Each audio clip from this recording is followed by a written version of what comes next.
I would argue that one of the most pleasing things for me as a fan to see over the past few years is that F2 and even F3 has seen a lot more people start watching it. And I think that fans in general, maybe not the casual fans, but fans like us who are pretty into the sport and who watch it quite a lot, we've all started to, I think, embrace Formula 2. And I think it's been good to see Formula 2 kind of grow and expand to the point where at least half or a good amount of fans watch it when it's on. I do think that they've kind of ruined the schedule, by the way, but that's for, for another video. What I want to talk about today is something which I feel a lot of F1 fans apparently think about, which I disagree with. Now, I want to just quickly say I'm going to be using a few examples here in this video, and those examples will include a few Formula 2 drivers. And I'm not doing that to hate on them or to, attack them personally, but I feel as though I have to use some examples to kind of prove my point. And that point is, I don't think that we give F2 the necessary detail that it warrants, i.e., I think that we overhype Formula 2 drivers and just in general young drivers way too much. So here on my right, I've got right, left, right. Here next to me, you have the standings from Formula 2 last season. And as you can see, as we all know, Mick Schumacher wins, Tsunoda third. But what I want us to focus on is fifth, sixth, and seventh. Because at the end of last year, I saw many people, many people, quite outraged that Fernando Alonso was returning instead of Alpine promoting their young drivers Guan Yu Zhou and Christian Lundgaard. Now, first off, even though this is kind of an obvious point, I want to just get it out there. Neither Zhou or Lundgaard had enough super license points to get into F1. But we're going to just put that aside for a moment and focus on this. Let's say that super license points didn't exist. Did Zhou or Lundgaard deserve to get into F1? And the answer is no. And I'm not trying to, again, hate on them or anything like that. But I think we have to really understand that even if you win Formula 2, you may not be good enough for F1. Parma and Van Dorn are all classic examples of drivers who do well in Formula 2, but in F1 they really struggle. Because ultimately, in F1, as I just highlight, ultimately in F1, pretty much every driver won Formula 2, GP2, or at least were dominated in their junior categories. Why? Because that's how they got into F1.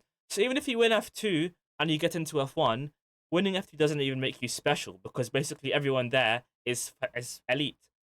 So if you finish fifth, like Mazepin did, it's really a sign that there's some other reason that you've gotten into F1. I knew, and many others knew even before Mazepin began in F1, that he'd be rubbish. There was some kind of edgy people online saying, oh, he'll beat Mick because Mick takes a while to adapt, but no. Ultimately, if you finish fifth in F2, you're almost guaranteed to struggle in F1, especially if it's your second year. And why do I bring this up? Because there seems to be a pretty large wave and a large consensus online, especially on F1 Twitter, that we need to be seeing juniors promoted at all costs. That no matter what happens, junior drivers, young drivers, Alpine Academy drivers, we have to see them in F1 and they have to be promoted. But in reality, that isn't the approach I think we should take. The approach should be if a driver is good enough to be in F1, if they show the pace, then they deserve a chance. But we don't just automatically assume that F2 drivers are going to be these generational talents when really they haven't shown it. Because history has taught us that winning F2 or being competitive in Formula 2 is just the beginning. But that's not even my problem. If somebody wins F2, then the hype, get hyped all you want.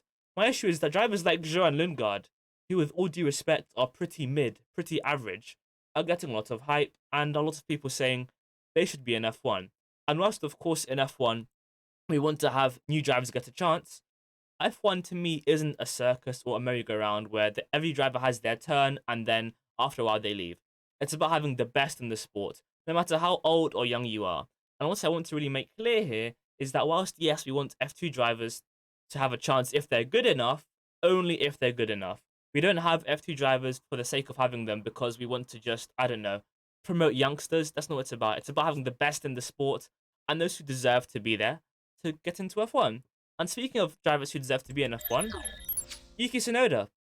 I want to talk about him because to me, he very perfectly demonstrates the double standards in F1. And again, I'm not talking about everybody here when I, make these points, but a lot of people have been saying that Tsunoda is overrated.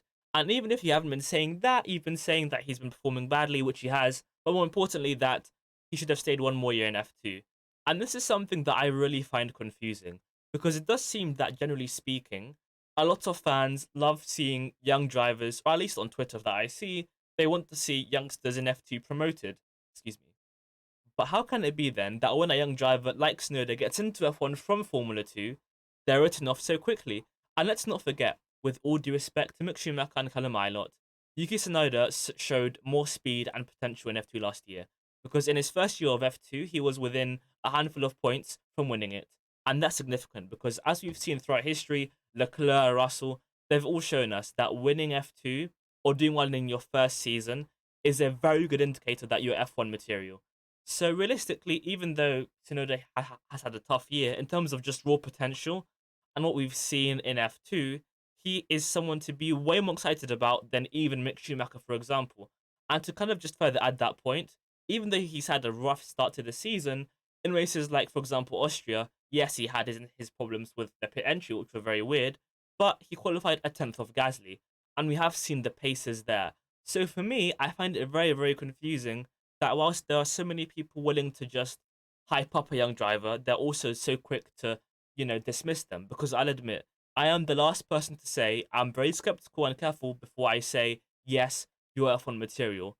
But once the drivers get into F1, I am the last person to say get them out. I will always say give them some time. Now, of course, there are some drivers like like Nikita, like there are some drivers like Nikita Mazepin who I thought from the beginning weren't going to be good enough. But other drivers, like for example Sonoda, who have shown us something, we have to give them time. We can't be so, I would say, so rash and extreme in our opinions that it's either you're amazing, you're going to be a world champion, or you're rubbish. So those are my unpopular thoughts on Formula 2 and how I think most people perceive it. Let me know what you think in the comments if you agree or disagree. I'll see you guys next time. Take care.